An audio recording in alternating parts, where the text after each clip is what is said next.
अस्सलाम वालेकुम दोस्तों, welcome to my channel and welcome to the program Gul Kahani. दोस्तों, आज हम डिस्कस करते हैं इंतहाई अहम मौजू, इंतहाई अहम टॉपिक, व्हाट इज़ पॉवर्टी। गुर्बत क्या और गुर्बत कैसे आती है। कौमें, मुल्क या लोग गरीब क्यों होते हैं, कैसे होते हैं। आया इसकी वजह उनकी किस्मत में लिखा होना है या इसकी कुछ और वजूहात भी हैं। दोस्तों, सबसे पहले इस बात को हम डिफ़ाइन करते हैं कि पॉवर्टी क्या चीज़ है, यानी गुर्बत किसे कहते हैं। दोस्तों, इंसान को इस ज़मीन पे ज़िंदा रहने के लिए कुछ उसकी वसाइल की ज़रूरत होती है, उसकी कुछ नेसेसिटीज़ होती हैं, उसकी कुछ ज़रूरियात होती हैं, उसकी कुछ एहतियाजात होती हैं।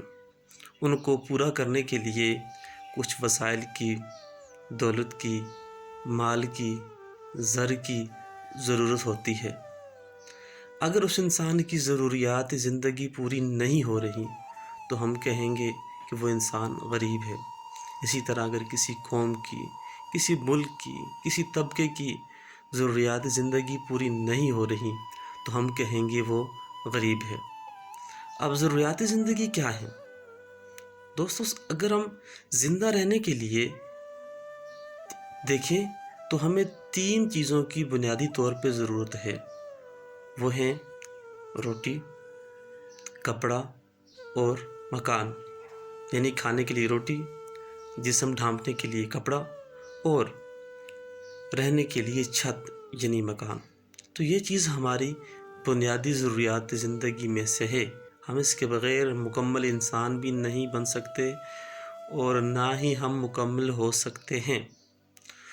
तो अब देखिए, हमने ये मयार तय कर लिया कि गरीब वो लोग होंगे कि जो अपना खाना नहीं खा सकते, रोटी 2 वक्त की रोटी नहीं खा सकते, उनके पास पहनने के लिए कपड़े नहीं होते, उनके पास रहने के लिए छत नहीं होता। ये सबसे बुनियादी चीज़ है। उसके बाद बाकी बातें आ सकती हैं कि अपनी हेल्थ का वो ख्याल रख सकते हैं, उसके लिए उनके पास पैसे होते नहीं होते। इसी तरह एजुकेशन और बाकी बहुत सारी चीज़ें भी इसके बाद वो सेकेंडरी चीज़ें हो जाती हैं। दोस्तों, अब हम आते हैं कि क्यों हमारे मुल्क का एक बहुत बड़ा तबका, करोड़ों लोग इस वक्त गरीब हैं। वो ख़त गुर्बत से नीचे ज़िंदगी गुजार रहे हैं। उनको छत नहीं मुयस्सर, उनको खाना नहीं मुयस्सर, उनको कपड़ा नहीं मुयस्सर। इसको क्या ये हमारी किस्मत में लिखा हुआ है? जो हमें अमूमन बताया जाता है कि हमारी किस्मत में लिखा है गुर्बत। क्या हमारी ये किस्मत में लिखा है या इसकी वजह कुछ और है? दोस्तों, हम गुर्बत का एहसास हमें उस वक्त होता है जब हम देखते हैं कि हमारे पास हमसे ज़्यादा पैसे वाला, ज़्यादा आसाइश वाला, ज़्यादा सहूलियात वाला शख्स कोई तबका रहता है तो हमें एहसास होता है कि हम गरीब हैं। अगर पाकिस्तान के सारे लोगों का एक ही हाल हो तो फिर तो कोई परेशानी की बात नहीं कि सब एक जैसे हैं। लेकिन जब एक तरफ एक तबका अयाशी करे और दूसरा तबका गुर्बत के हाथों, गुर्बत की चक्की में पिस रहा हो, तो फिर ये सवाल पैदा होता है कि ऐसा क्यों है कि एक तबका तो बहुत ज़्यादा अमीर है, उसके पास अपनी ज़रूरियात से भी बढ़कर पैसे हैं, लेकिन दूसरे तबका जो हैं यानी किसान, मज़दूर और मेहनत कश, इस वक्त उनकी बुनियादी ज़रूरियात ज़िंदगी भी पूरी नहीं हो रही। दोस्तों, इसकी मिसाल आसान तरीके से समझते हैं। मिसाल के तौर पर एक इन्वेस्टर ने गत्ता बनाने की फैक्ट्री लगाई और उसने उसके ऊपर इन्वेस्टमेंट की 10 लाख रुपए। उसको वहाँ से माहाना प्रॉफिट मिलता है, फ़र्ज़ कर लेते हैं 1 लाख रुपए। और उसी की फैक्ट्री के अंदर जो काम करने वाले मज़दूर हैं, उसकी फैक्ट्री को मैनेज करने वाला जो तबका है, उसका माल मार्केट में लेकर बेचने वाले जो लोग हैं, जो मज़दूर हैं, ان کو مہینے کی تنخواہ ملتی ہے 10,000 روپے، 15,000 روپے، 20,000 روپے، زیادہ سے زیادہ کر لیں 30,000 روپے۔ اب مثال کے طور پر اس کی فیکٹری کے اندر جو مزدور کام کر رہے ہیں ان کے بھی 3 بچے ہیں، تین بچے ہیں، اور یہ جو اس فیکٹری کا مالک ہے اس کے بھی 3 بچے ہیں۔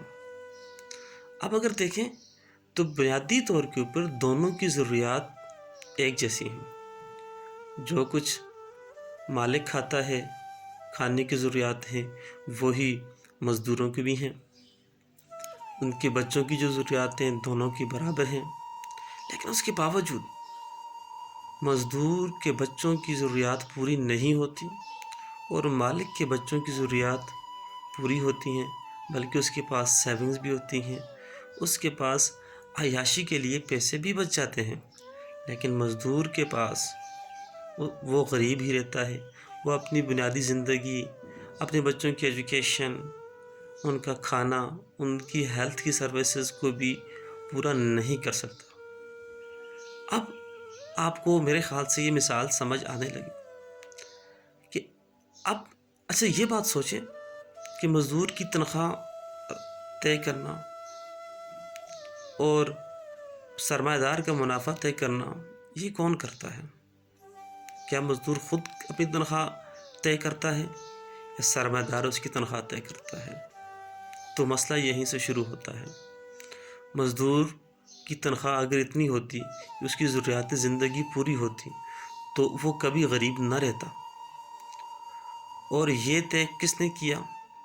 یہ سرمایہ دار نے تنخواہ اس کی طے کی، اور گورنمنٹ بھی اس کو پروٹیکشن دیتی ہے سرمایہ دار کو، اس کو لیگل طریقے سے اس کو یہ اتھارٹی دیتی ہے کہ وہ جتنی تنخواہ دے اس کی مرضی۔ حالانکہ گورنمنٹ اس میں سینکشن بھی لگاتی ہے، پابندیاں لگاتی ہے، بنیادی تنخواہ طے کرتی ہے، لیکن کوئی بھی شخص وہ تنخواہ نہیں دیتا۔